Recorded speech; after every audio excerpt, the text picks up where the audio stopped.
School back in session, many high school juniors and seniors are going through the college application process, and as we know, the process can of course be overwhelming. 5 News reporter Claire Everbach spoke with some college guidance counselors who shared some advice. Applying for college can certainly feel like a lot, and then there's the question of how to pay for it. Counselors say scholarships can help, but students also don't have to figure it all out on their own. Counselors say a good place to start looking for scholarships is at your own high school. They recommend talking with your counselor or scholarship coordinator if you have one.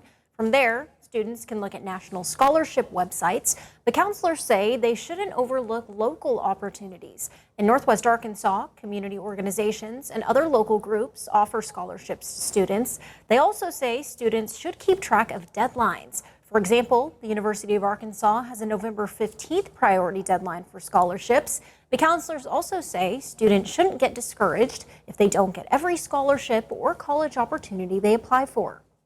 And there is going to be other opportunities, and these students usually do have multiple things that they can do and participate in. And so in different things to reach their goals and dreams, it doesn't have to be one avenue. Taking it a piece at a time is one of the most important pieces of advice that we try to give our seniors. Is it's going to take time, but also we get to process those things over time as well.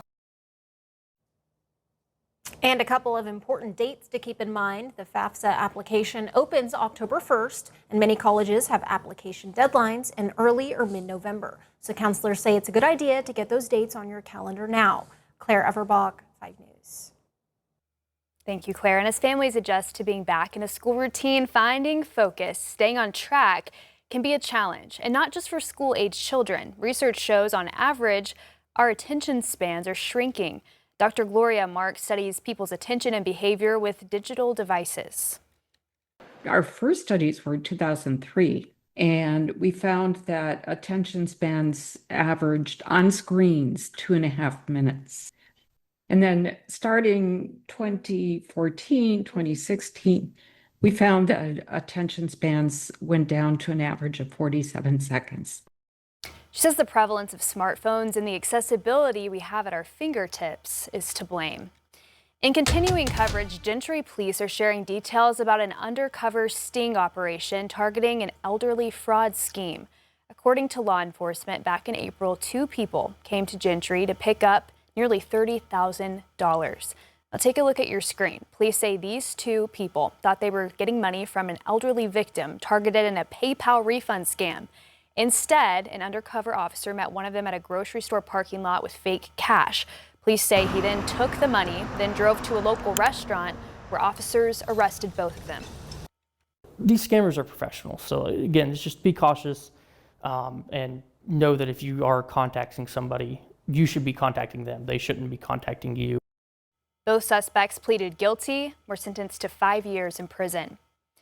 Meanwhile, Seven Hills Homeless Center in Fayetteville is selling its School Avenue property and moving everything into its other location. The School Avenue property will eventually become affordable housing with 60 affordable rental homes.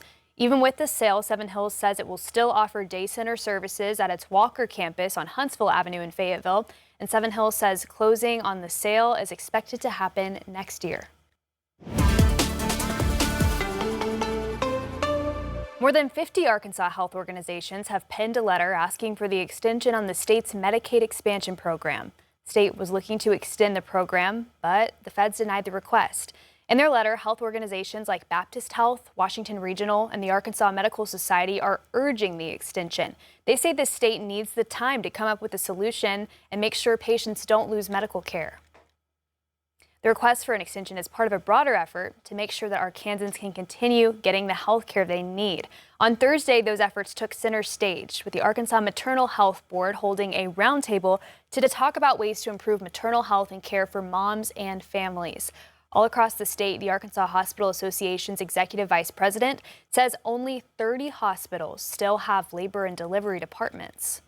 I think having those conversations with the right people in the room, with physicians, with advocates, with federally qualified health centers, of course with hospitals, on the front lines of how we take care of moms.